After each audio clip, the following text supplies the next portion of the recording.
Okay, hello guys. Thought I'd make a little video here, a little talk through of past me doing a bit of zucking, and we got a 10-minute and 12-second full run in normal mode, and I thought I'd talk you guys through just how I do it, because I've got some good tricks. So, step 1, go into the fight. Step 2, summon your zombie, your skeleton, and your ghosty. You then want to make sure you life transfer to extend them straight away.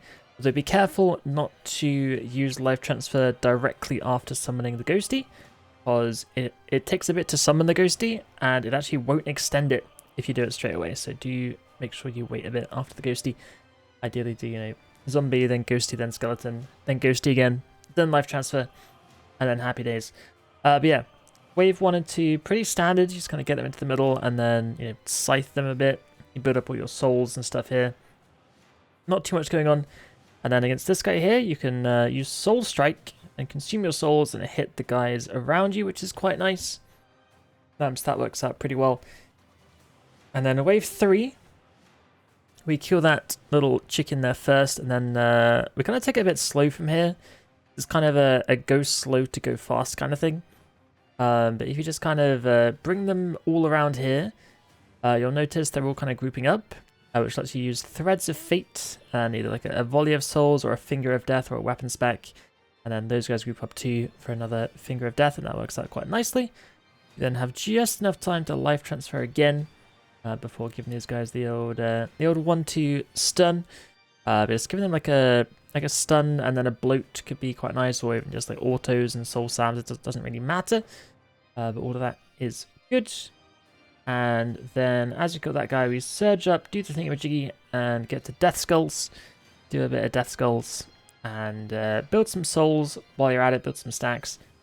And then get ready for this part. Here, I was actually kind of fast, I think. So my Threads of Fate was only barely up again, but it was just about enough, which is perfect. This guy's a little Finger of Death, and whatever else doesn't matter. There's Threads of Fate and something, and it's very easy to kill all of them. Works out very nicely. And here, after that special challenge, we put on our Excalibur, and the Excalibur to desummon the conjures, and then Lantern back on and summon your dudes again, just like at the beginning. And yeah, it's a Living Death on the Jads with a Genpot and Touch of Death. And I cannot decide whether I like doing Death Skulls on the Jads or on the little mobs on the side there. Like it's a bit of a toss-up, and I don't know which is better. So just use Death Skulls on something and just make sure it bounces a lot, basically. That's pretty much how it goes. And then we're just kind of chilling. So wave 7 is very tempting to use Threads of Fate. Very tempting. But you must resist. You must. It's not worth it. Even though it may seem like it, but it's better to save for the next wave. So just kill these guys whoever you want, like a tier 95 spec, or just some attacks and some, just whatever. Just attack it with autos and soul saps, and make sure your guys are doing stuff as well. At wave 8, I like to equip my Excalibur again to desummon my guys. Alternatively, if they still have a lot of time left, you can do a cheeky life transfer, and that will sort them out as well. But really, I should have done a Excalibur to despawn them, because now that the ghosty there isn't going to last long enough, which might be a bit of a problem soon. But either way, if you hang on this south side down here, you can actually do a nice little Threads of Fate and bring everything quite close together. So wham, bam, bam, and look at that. The entire wave gone, just like that.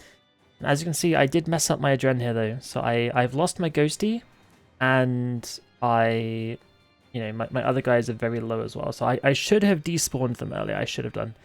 But that was a mistake I made on this run, which was a bit of a bad move. Cost us some time. Not too much, but it's okay. But yeah, these ranger dudes, you can use Bloat or Finger of Death on them. I like Bloat, because especially if your ghosty ends up attacking him as well, like Bloat plus the ghosty spec does so much damage. It is quite disgusting, honestly. Would not be surprised if it gets nerfed at some point. But again, for this, it's literally just Death Skulls and then whatever else. Just like autos and touches and not fingers, but touches and soul saps and autos, basically. And here, very easy. Press Volley of Souls. That guy dies. Very easy. And then we get to summon our guys again. Same order as before. Zombie, Ghosty, Skeleton. Then activate Ghosty, and I should be life transferring sometime soon, I hope. Unless I was a massive troll, which is possible. Looks like I was. Unlucky. And then, yeah, we're going to be living deathing on the Jads here. Get another Death Skulls bouncing around. It should kill most of those mobs really quite nicely. They're all dead over there. And then, yeah, over here we just kind of wait for our second Death Skulls, and that should finish off the rest. Try and make sure you're in line of sight, just in case they don't want to be hit, those little mages. Sometimes they don't. But do watch out for that. Then I finally do my life transfer. Far too late, you fool. Because they fixed the bug recently, where the conjures couldn't extend for as long as they should, and now you can just extend them straight away. It's so lovely. So lovely. And then, yeah, here it's kind of just the basics, you know, autos and basics on these guys. When the puppies grouped up with those guys, you can do some soul strikes and get a nice bit of AoE going on. It works out quite nicely.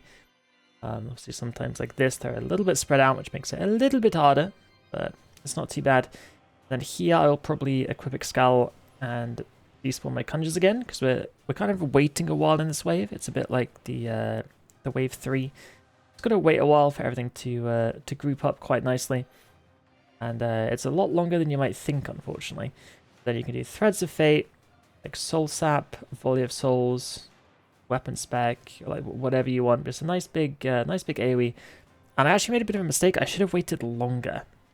And I should have got an extra soul before doing my things as well, because those guys on the left did not die very well.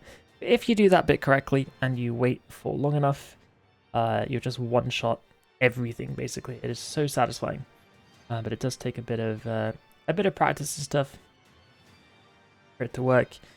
And then, yeah, here we just make sure our skeleton is like pre-aggroed, commanded, I guess. And just surge around, grab some stuff.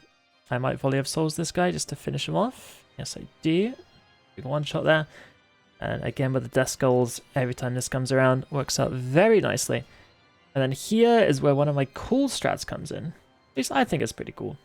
As soon as he does this special here, we're going to be living deathing.